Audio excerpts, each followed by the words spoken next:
Just waiting for the change. Keep my head down low. Let the wind take hold.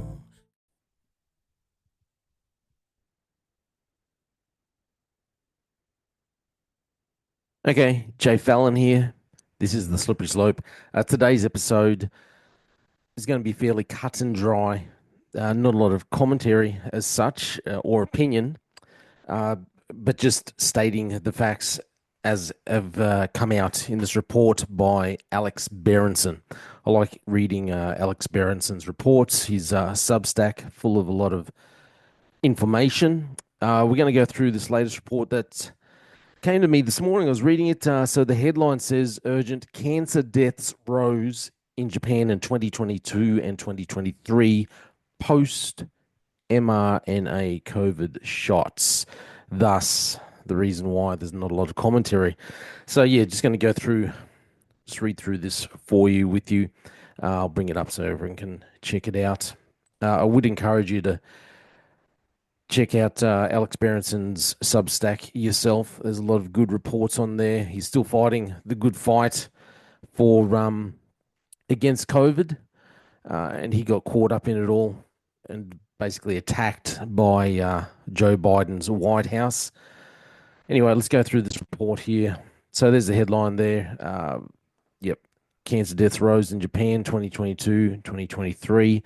So the jump was small, but statistically significant, with leukemia deaths almost 10% above normal.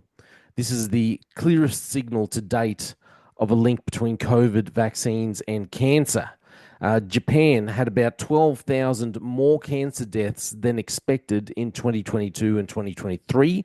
Japanese researchers reported in a preprint today. The increase was small in relative terms, about 2% more deaths than expected, but it reached statistical significance, meaning it is probably not a chance finding. It offers the strongest evidence yet that mRNA jabs may cause cancers in some people. Further, the cancer that caused the most extra deaths was leukemia, an immune system cancer that might most directly be impacted by the mRNAs. Leukemia deaths rose 8% annually, over 1,300 extra deaths in total. On a monthly basis, the sequence is striking, with leukemia deaths clearly jumping after vaccinations began in 2021. The researchers acknowledged they could not prove the mRNA shots had caused the increase in deaths, but they called for an urgent inquiry. The numbers from Japan are particularly important because Japan used the mRNA-based COVID vaccines almost exclusively and had high jab coverage. It also has an excellent medical system and records and a relatively healthy population, so it has fewer confounders, which is known or unknown variables that might bias these results. People are more likely to die from cancer as they age, and Japan's population is aging rapidly.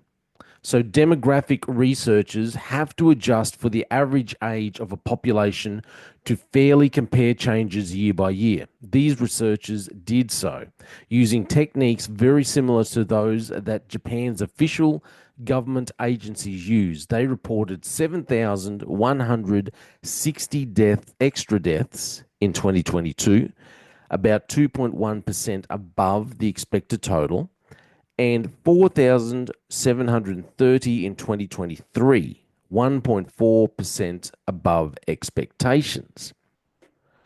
So if you are following along in video, you'll see that there's a chart that comes up which shows annual rates of leukemia deaths in Japan adjusted for age, and that's what's coming up on the screen here on the left and right, two different charts there. It goes on the report saying, besides leukemia, several other types of cancers showed statistically significant increases, including prostate and oral cancers. Skin cancers rose notably in 2023. but the increase did not quite reach statistical significance. Deaths from ovarian cancers rose even more relative to baseline than leukemia, but ovarian cancer is less common than leukemia, so the absolute rise was lower, about 900 extra deaths. The researchers acknowledged that they did not know the vaccination status of the people who had died, and so could not directly link the rise in deaths to the mRNAs. But given how predictable cancer deaths are and how common COVID vaccinations were in Japan in 2021 and 2022, it is very unlikely statistically that even a small increase could have occurred if vaccinated people were not the vast majority of those affected. In their discussion, the researchers noted several potential biological routes through which the mRNAs might drive cancer. Though none has been proven, the increase in cancer fatalities, now lasting 2 years, in one of the world's largest developed countries can no longer be ignored, they wrote.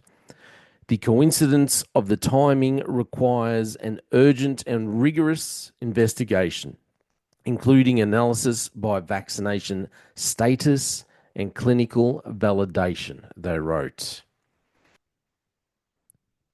So that's the report.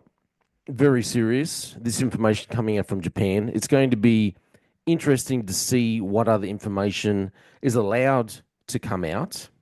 Obviously, there's other things coming out. There was another report where the CIA has finally come out again. I didn't report on it because, man, I thought there's so many reports about this generally, but they've come out again saying, yes, we do believe there's credible information that it was actually a lab leak.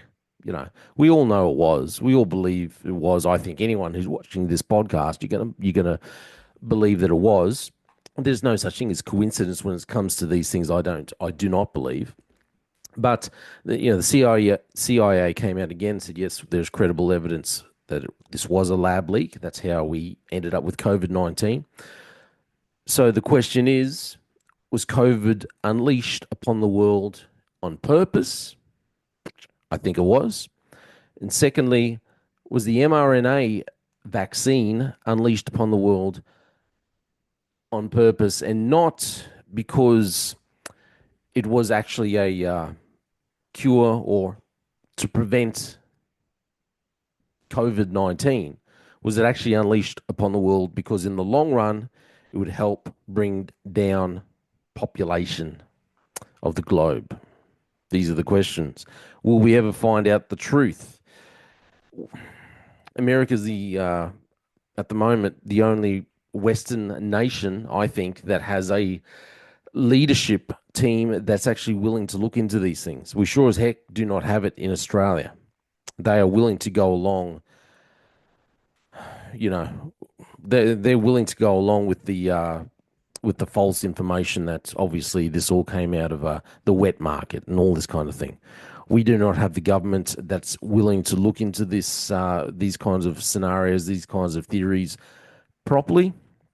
They are far more willing just to throw their population under the bus. Anyway, very interesting report. It'll be interesting to see what other information comes out and whether we are actually privy to that information or whether it's hidden for public consumption. Thank you for listening to The Slippery Slope. Please like and share and check out my music if you haven't also already. My name is Jay Fallon. Thanks for listening to The Slippery Slope. They just fuel a desire that will take me higher. I'm on fire because nothing's gonna bring me down. Nothing's gonna bring me down. Nothing's gonna stop me now.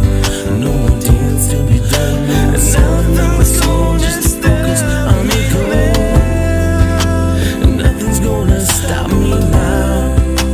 Nothing's gonna hold me down. Got my eye on the prize. Got my eye on the prize.